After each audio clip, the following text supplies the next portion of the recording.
Welcome to the American Institute of Healthcare Professionals video on helping individuals with a hoarding disorder. And it's the purpose of this video to educate, but also maybe help individuals who are experiencing hoarding, or also help family members be able to help their beloved ones who are diagnosed with hoarding or are exhibiting various patterns of hoarding. And this can be a very extreme event, or it can be on the other side of the spectrum, not as bad.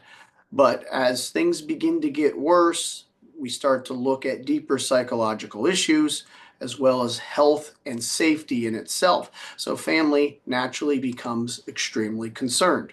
So what is hoarding itself? Hoarding is a disorder marked by a trouble when it comes to throwing away or giving up various items. And this results in a buildup of various belongings that can range from anything from A to Z. And the amount obviously is going to coincide with the severity of the habit in itself. So the disorder is not just about collecting and adding more and more and more. There are deeper psychological issues at play that are often tied to high levels of general anxiety, the inability to make decisions in themselves. Some individuals have a hard time letting go of things due to sentimentality. This is called sentimental hoarding, in which the individual cannot let go because the object has too much value to their personal history, or maybe it belonged to various individuals that they cared about. There is also instrumental hoarding, where individuals believe that they have to keep these things because if they don't have them, maybe they'll need them later down the road. So this obviously can lead to a significant amount of stress, which hinders the person's ability to socially function, as well as function within their career and other areas of life with relationships. So many of the individuals are suffering from, again, severe anxiety, depression, obsessive compulsive disorder at a very high level, or other strong sentimental ties to various objects. And again, it is about either fear of needing these things later, or a very strong sentimental tie to it. And this sometimes can be tied to a past trauma, where the individual is afraid to give something up because of the trauma that's connected to the object and the person itself. Also, letting go sometimes can be difficult for these individuals because they consider these objects sentimental value to them to be extensions of themselves. So there's going to be a very, very strong resistance to change or to remove the damage that is being done to these individuals. The compulsion is preventing them from moving forward. So, is your family member showing signs of hoarding, or are you a person that is becoming concerned with your life? Most are unaware in terms of exhibiting hoarding themselves. Or maybe they fear a stigma of being called a hoarder. There's many reality shows that talk about hoarding from all the ways it can occur. Others are left so much with such a severe level of anxiety or depression that they're not even aware that it is actually occurring.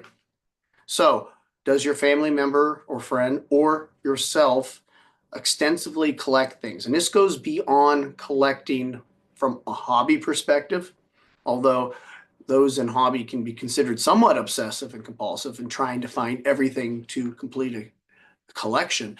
But this goes beyond that. It goes to the point where you're adding junk, accumulating it to an obsessive level where it's beginning to infringe upon your life itself.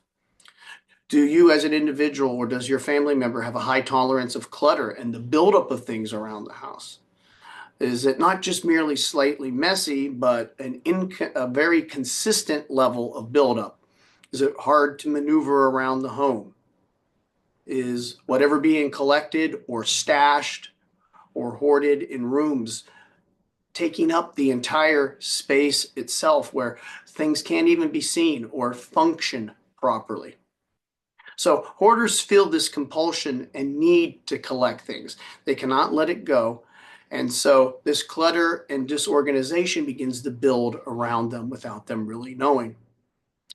Is your family member or yourself, because of this, beginning to see signs of regression in social and professional functioning, as well as noticing unsafe practices at home that can lead to various accidents, tripping on things, things falling on you, or various unhealthy and unsanitary practices that come with hoarding itself? So these are things that one needs to look out for. Now, as family and friends or professional counselors, we can help others with this hoarding problem. The first key is just within basic humanistic counseling, Rogerian counseling, showing empathy, understanding, building a genuine level of trust with the client. Many times the hoarder doesn't want to go to counseling, and the family has to make an intervention to enforce this. So these interventions need to be done with sensitivity to the attachments that this person psychologically has. The changes need to be gradual.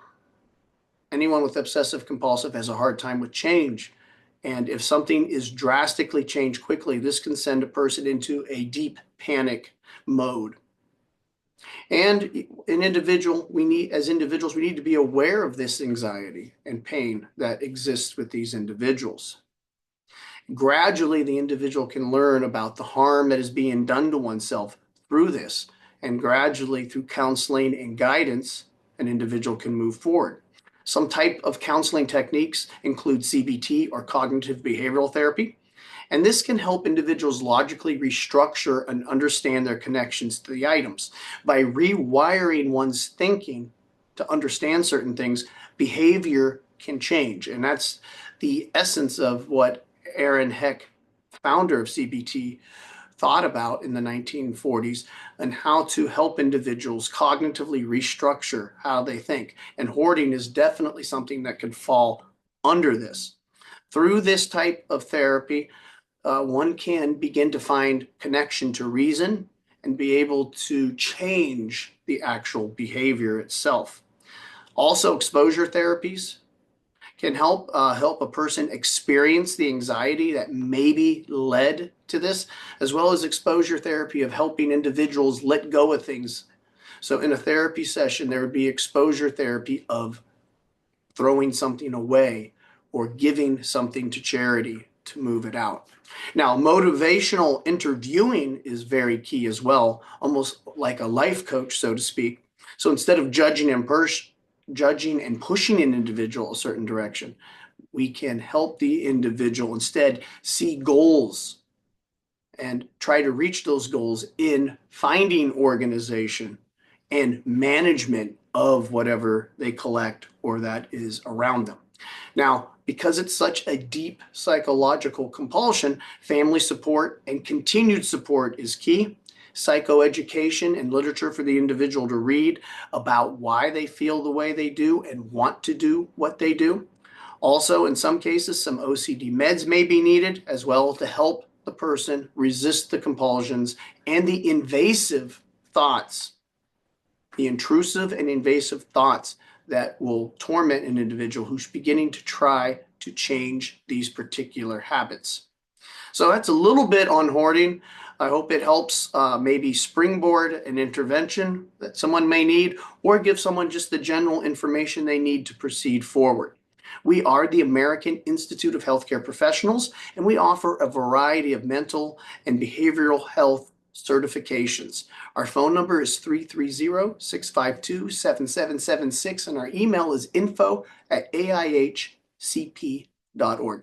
I'd like to thank you for listening and have a good day.